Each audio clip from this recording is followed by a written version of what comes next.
Hello, my name is Tridar. Today I'm going to be showing you how to build the tomb of Alexander the Great in Minecraft. Let's get started.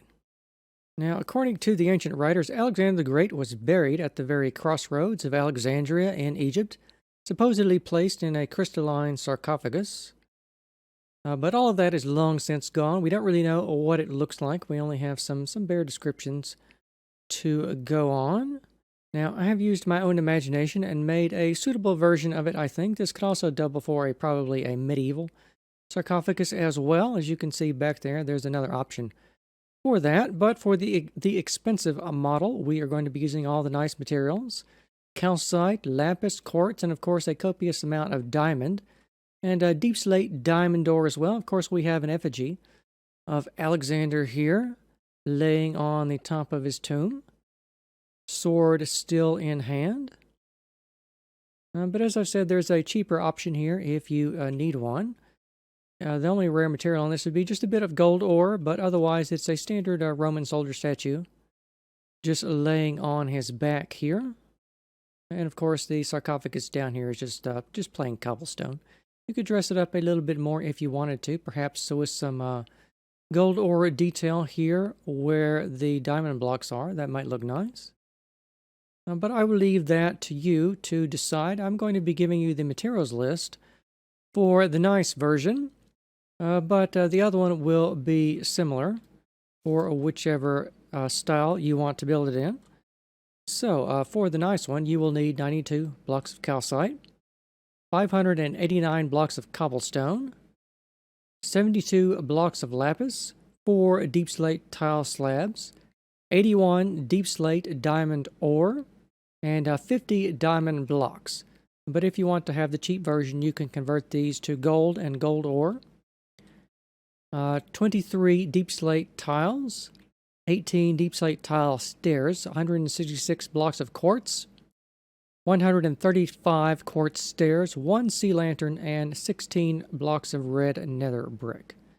So not too bad for the materials list. You can fit all that in a shulker box fairly easily. And let's start the tutorial itself. So the dimensions of the tomb, or rather the sarcophagus here, are as follows. It is 19 blocks long back that way, 11 blocks wide across the front here, and 17 blocks high. So to start with, you want to make a quartz rectangle of 19 by 11. And once you have done that, you want to make another rectangle, but you want to set it in 1 block all around the sides there, like that, and you can just fill in the bottom with cobblestone.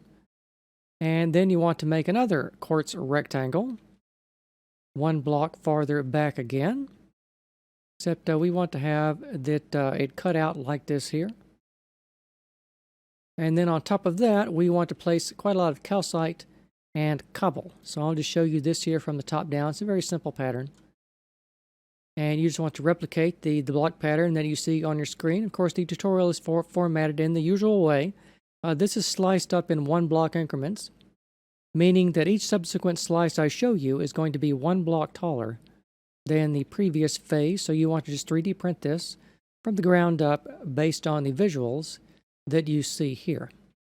So here is the next phase. We're using a bit of lapis and just filling it in with cobble in the middle here. If you want to, you can perhaps leave a couple of blocks hollow there and put in a chest if you want to have an actual burial inside of your sarcophagus and have it not be just a cenotaph. Next phase here, we want to start placing some of our diamond and diamond ore.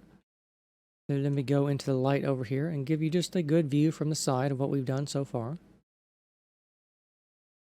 Nothing too complicated. Next phase, we're doing a similar amount with more diamond and diamond ore. Of course, since it's the tomb of Alexander the Great, we couldn't cheap out on that. We had to use all the most expensive materials.